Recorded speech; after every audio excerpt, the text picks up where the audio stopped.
Viendra? Viendra pas? La question était sur toutes les lèvres depuis des semaines. Bête noire des Windsor. Depuis la publication des sulfureuses mémoires en janvier dernier, le prince Harry a longtemps tergiversé sur la question de sa présence au couronnement de Charles III. Si Meghan Markle a fini par trouver la parade, utilisant comme prétexte l'anniversaire de son fils Archie pour rester chez elle aux États-Unis, lui a dû faire face à ses obligations et responsabilités. Allait-il se défiler et éviter la confrontation avec son père et son grand frère après leur violente dispute? Le duc de Sussex aura en vain essayé d'imposer ses conditions avant de répondre par l'affirmative. Buckingham a cependant pris des mesures précises pour éviter le moindre coup d'éclat pendant la cérémonie.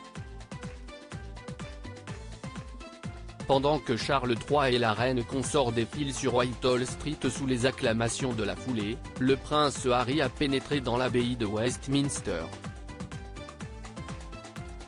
À ses côtés, une partie des membres de la famille royale, Zara Phillips, cavalière émérite, et son mari, le rugbyman professionnel Mike Tindall, les princesses Eugénie et Béatrice d'York avec leur mari mais aussi le prince Andrew. Tout sourire, le fils de Charles III porte fièrement toutes ses décorations, au même titre que son oncle, lui, en grand habit du très noble ordre de la Jarretière. Il assistera à la cérémonie depuis le troisième rang entre Jack Brooksbank, le mari de la princesse Eugénie, et la princesse Alexandra, cousine de la défunte reine Elisabeth II. Cette séquence du couronnement à laquelle ne participera pas le prince Harry au terme d'une cérémonie longue de 2 heures, Charles III et Camilla entameront la procession de retour vers Buckingham Palace à bord de leur somptueux carrosse.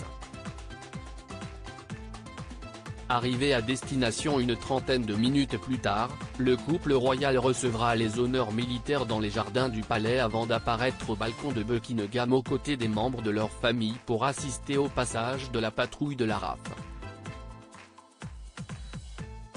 Selon nos confrères britanniques du Daily Mail, il n'est pas prévu que Harry se joigne aux siens lors de ce second temps fort de la journée, et encore moins qu'il participe au déjeuner de famille privé organisé dans la foulée. Le duc de Sussex ne restera en tout et pour tout que 24 heures en Angleterre.